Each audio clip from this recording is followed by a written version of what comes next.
Hello everyone, welcome to a brand new episode of Terrain School. I know it's been a while, but I'm really excited to get back into it. Today we're going to be building a tornado to play Games of the Chase, which is a brand new zine that we released recently. The first thing that you need is a floral foam cone. This is the perfect shape that I found. I picked up all of this stuff at Michael's. The next thing you need is a product called polyfill, or anything that you may fill like teddy bears, pillows, that kind of thing. And then the last thing that you need is some floral wire. I'm going to start by taking the foam out of its packaging. As you can see, it's quite porous, and I'm going to cut it along the center because I want to add a little bit of an angle to the cone. You'll see I'm just going to break it. This stuff is quite porous and kind of flaky, so I'm just going to use a scalpel and shave down the center, making sure I add kind of an angle so I can get rid of the straight 90-degree up and down. You also can kind of grind the two halves together and sort of almost sand them. I'm also going to cut the very base of the cone as well to make sure it sits at an angle on the bottom of the base. Next thing I'm going to do is I'm going to take out the floral wire. This is just regular armature wire that I picked up in the floral section, and I'm going to cut it into a couple of pieces. You could try and get the full length, but I didn't really need it, and really it's just about adding some extra stability into the center of the cone. As you can see, I cut it into a few lengths, and then I'm just gonna kind of jam it into the center. You could use a wooden dowel as well, would be a good option for that instead of wire, or anything that you think could add some rigidity to it. Then I'm just gonna put the two halves together, kind of test fit them, make sure they look good. Then I'm gonna grab my hot glue gun, get a ton of hot glue in there, the more the better. You could also use PVA glue, fabric glue I think would work really well, anything that is used to glue foam together. The next part is I'm just going to glue the cone to the base. Now I've 3D printed this base. This is also found online for free. It has the direction dials that you need to play the game. And you can also see that I've put a screw in the middle of that. I simply just drilled a hole in the center and then tapped a screw into it, and it was just kind of like a textured surface that I could glue to. Now it's time to undercoat it.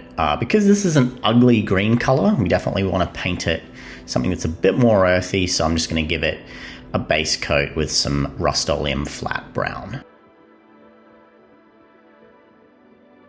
Alright, now the base coat is dry, we're going to pull out our polyfill, or fiber fill, I think it's also called. It's also like teddy bear, filler, that kind of stuff. I'm going to put down some hot glue on the cone. I'm going to put a fair amount on, and then I'm going to stretch this polyfill across the cone and try and stretch it around and pull some of the strands of the polyfill around the cone. And as I go around, I'm just going to apply it bit by bit. Definitely do it in parts, and don't be afraid to kind of tease some parts out. Really, you're just trying to get the effect that it's flowing air. It's a little tricky, but it's definitely the kind of thing that you can do with a little bit of practice. You can roll some sections up between your hands and then glue them across. And lastly, I'm going to glue a little bit on the top. And it looks a little bit weird now, but once we start putting some paint on it, you'll see that it'll really come to life. Next thing we'll do is we'll take it out and we'll start to give it some paint. Unfortunately, Matt missed the start of the painting, so I just showed you on a little scrap piece here, but you definitely want to do almost like a zenithal highlight, but with a black to start with, and you'll kind of get that dark and stormy cloud effect. And I think it looks really effective. I have a couple of earthy brown tones, and I'm just going to go through with a couple of different colors, kind of do a little bit of color modulation here, adding a little bit of light brown, a little bit of mid brown on top of that black that we already added.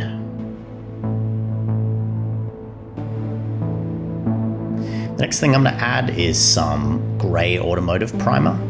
Most storm clouds are sort of like a mix of like a grey, a black, and I really just want as many different earthy colours in this as possible. And I'm just going to dust some of that over. Next thing I'm going to do is I'm going to go in with some black in the deepest ridges and almost make like a screw effect up and down the tornado to almost look like it's churning and spinning around in one direction. So at this stage, you definitely could stop here. I don't think you would need to do anything more. Just finish off the base and you'd be ready to go. And as you can see, this is a pretty simple project. It's really a few steps and you're good to go. However, I'm going to add some flock. You could add some dirt or any type of scenic texture. I'm going to get some PVA or white glue on a plate and just kind of almost dry brush it on some of the higher edges of the tornado. I think I maybe went a little over the top to start with, but you know, there's not really any wrong way to do this. And then I'm going to sprinkle some of the flock just from the top down. And this is a mix of some brown and some green. When tornadoes kind of churn up the earth, they pull up all sorts of stuff. You could even add some ruined pieces or some cows perhaps at this stage too. Whatever looks good to you.